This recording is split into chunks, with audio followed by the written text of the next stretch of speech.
I got so much motherfucking design on right now. Break it down, bring it back, make it clap. I got 3 old thoughts, new guap, wear that thing. Bitches on my line, and you know.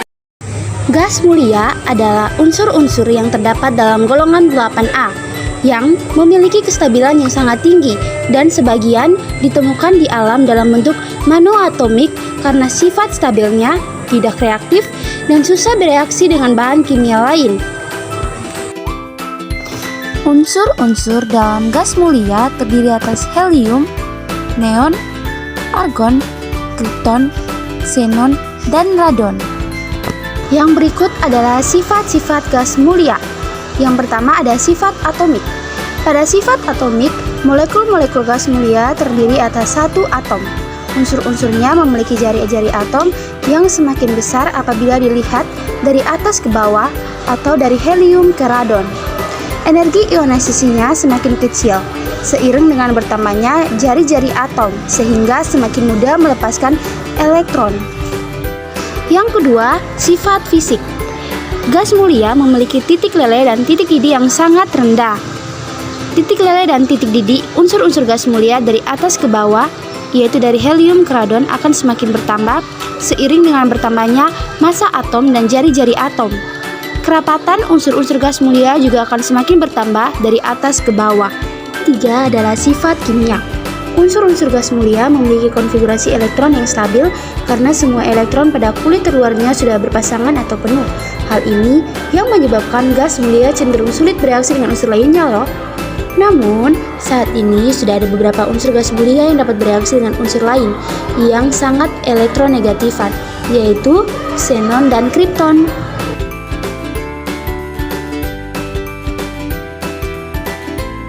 Nah, teman-teman, untuk sifat-sifat fisik gas mulia dan konfigurasi elektronnya dapat secara rinci teman-teman lihat pada tabel berikut ini.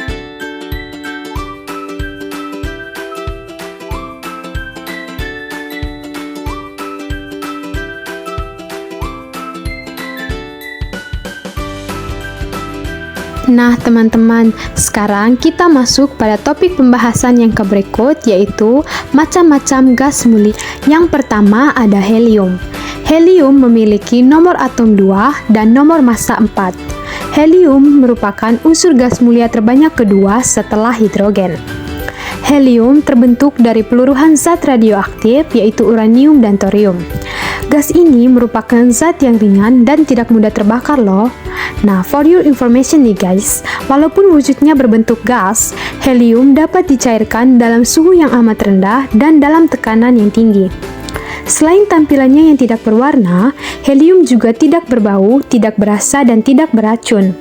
Namun, apabila terhirup tubuh, gas ini dapat menyebabkan suara menjadi tinggi, sakit kepala, dan bahkan perasaan tercekik. Apa sih manfaat helium?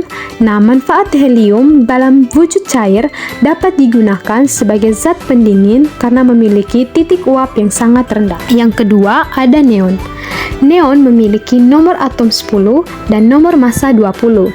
Neon pertama kali ditemukan oleh ahli kimia bernama Sir William Ramsay dan Maurice M. Travers pada tahun 1898 di London, Inggris. Nah, ketika itu, Ramsay mendinginkan beberapa sampel udara hingga menjadi cairan dan memanaskan cairan tersebut. Kemudian, ia mengambil gas yang keluar saat cairan itu mendidih, lalu memisahkan sisa-sisa gas yang belum teridentifikasi dan menemukan zat-zat baru yaitu krypton dan neon.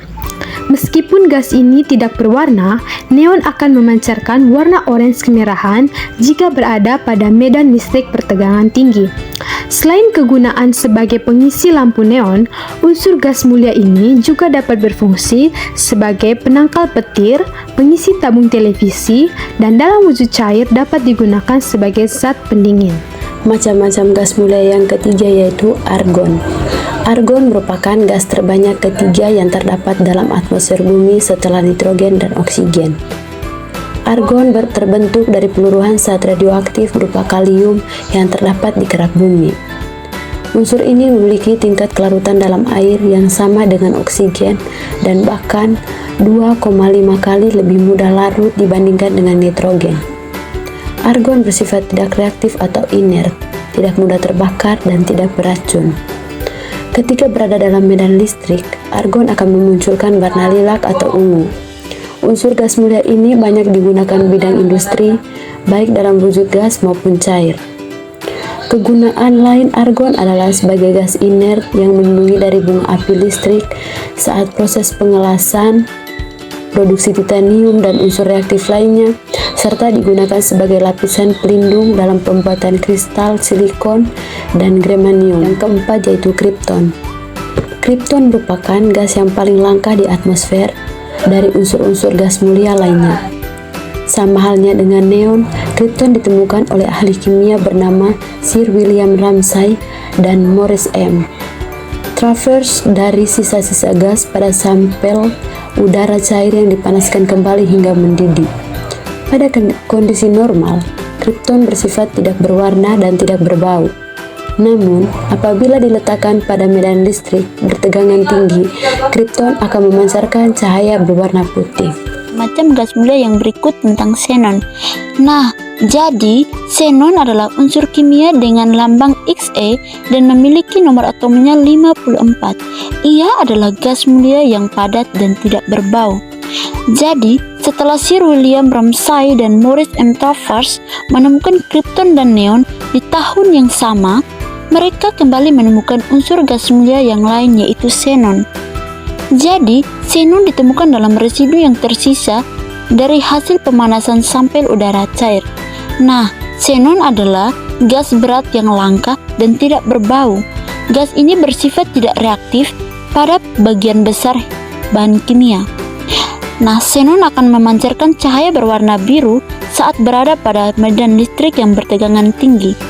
Nah, saat ini senyawa xenon telah banyak dibuat, contohnya seperti xenon trioksida atau XeO3 dan xenon tetraoksida atau XeO4 yang sangat eksplosif atau mudah. Baik teman-teman, jadi sekarang kita akan masuk pada topik pembahasan macam-macam gas mulia yang terakhir, yaitu tentang radon. Radon merupakan unsur kimia yang dilambangkan dengan Rn dan memiliki nomor atom 86.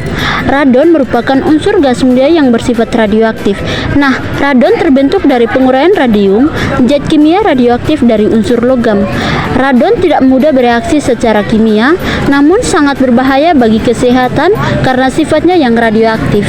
Radon tidak berwarna, tapi apabila didinginkan hingga membeku atau padat, radon akan berwarna kuning, sedangkan radon berwujud cair akan berwarna oranye kemerahan.